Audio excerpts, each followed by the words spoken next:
आज आपल्याला एक हेअर ऑइल बनवायचं आहे जे की मी केसांना लावलेलं आहे। तर संपत आलेलं आहे ते हेअर ऑइल, तर तेच हेअर ऑइल परत बनवायचं आहे। खूप इफेक्टिव्ह आहे बरं का हे। केसांमधील काही डॅन्ड्रफ वगैरे झाला असेल किंवा फोडे असतील किंवा कुठल्याही केसांच्या समस्या असू द्या, केस गळती वगैरे सगळ्या काही समस्या याच्याने दूर होतात, कमी होतातच। त्याच्यामुळे व्लॉग हा शेवटपर्यंत बघा। चॅनलवरती कोणी नवीन असाल तर सबस्क्राइब करायला विसरू नका।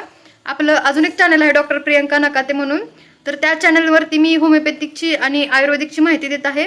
तेही चॅनल नक्कीच बघा आणि तेही चॅनल सबस्क्राइब करून ठेवा, कारण तुम्हाला होमिओपॅथिकची पूर्ण डिटेलमध्ये मी माहिती देत आहे, जेणेकरून तुम्ही घरच्या घरी राहून बरेचसे जुने आजार बरे करू शकता। तुम्हाला खूप फायदेशीर ते चॅनल असेल। डॉक्टर प्रियंका नकाते असं त्या चॅनलचं नाव आहे, तर नक्कीच बघा आणि हा व्हिडिओ देखील शेवटपर्यंत बघा। चलो स्टार्ट करूया। केसांसाठी ह्याचं औषध बनवायचं आहे एक प्रकारचं। तर हा रस काढून झालेला आहे, एवढं घट्ट असं काढायचं, पाणी वगैरे होताच नाही। हा जो शिल्लक राहिलेला जो पाला होता, तर हा मी बंब पेटवतो सकाळी, तर याच्यामध्ये मी टाकलेला आहे। आणि गरम पाण्यामध्ये कधीही आम्ही आंघोळीच्या पाण्यामध्ये कंपल्सरी आमचा हा कडुलिंबाचा पाला असतोच सारखं, म्हणजे डेली आम्ही हा कडुलिंबाच्या पाल्याने आंघोळ करतो। त्याच्याने स्किन इन्फेक्शन वगैरे अजिबात होत नाहीत। तर तुम्हीही जर भगोण्यामध्ये वगैरे पाणी गरम करत असाल, चुलीवरती करत असाल, हीटर जरी असेल तुमच्याकडे, तरी तुम्ही अशा पद्धतीने त्याच्यामध्ये पाला टाकू शकता। किंवा ज्यूस जरी काढून ठेवलं तुम्ही तरी सुद्धा ते म्हणजे स्किनसाठी चांगलं असतं कडुलिंबाचा पाला। आणि 2 कप 1 कप असा ज्यूस तो आंघोळीच्या पाण्यामध्ये टाकून आंघोळ करायची। तर हेच स्टँड आहे, हे असं आहे। खूप जुना बंब आहे हा आमचा। त्याच्या खाली लावायचं तो झाऱ्या, लाकडं टाकायचं वगैरे। तर हे आम्ही बाहेर पेटवतो, जेणेकरून जो काही धूर वगैरे आहे तो आत नाही येत। तर आता हे भरायचं सकाळी आणि गरम करायचं पाणी, त्याच्याने आंघोळ करायची। खूप अंग खाजवत असेल किंवा दुसरे घामामुळे जे होणारे ॲलर्जी वगैरे असतात, बॅक्टेरिया असतात आपल्या स्किनवरचे, तर ते सगळंचे सगळं म्हणजे कमी होतं याच्याने, अंग खाजवणं वगैरे। सोरायसिस एक्झिमा ज्यांना आहे त्यांनी तर कंपल्सरी याचा यूज करायचा। हे जे आहे हे मेथी दाणे आणि आवळा आहे। आवळा मी ताजा आवळा होता, जो की उन्हात वाळवून ठेवलेला आहे, चांगला उन्हाळ्यामध्ये वाळवून ठेवला होता। आता याला काय करायचं, पाण्यामध्ये रात्रभर भिजू घालायचं, दोन्ही एकत्रित भिजू घातलं तरी चालतंय। भिजू घालायचं आणि सकाळी देखील याला मिक्सरमध्ये बारीक वाटायचं, जेणेकरून ह्याचा देखील ज्यूस वगैरे निघेल।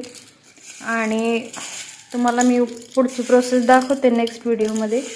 आता हे रात्रभर मी असंच भिजू घालणार आहे, त्याच्यात जेणेकरून चांगलं भिजेल आणि ह्याचा जो रस असतो तो आपल्याला तेलामध्ये ॲड करायचा आहे। ते कसं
हे असं तेल तयार होतं बरं का। हे खूप छान आणि काळा एकदम डार्क कलर येतो याला।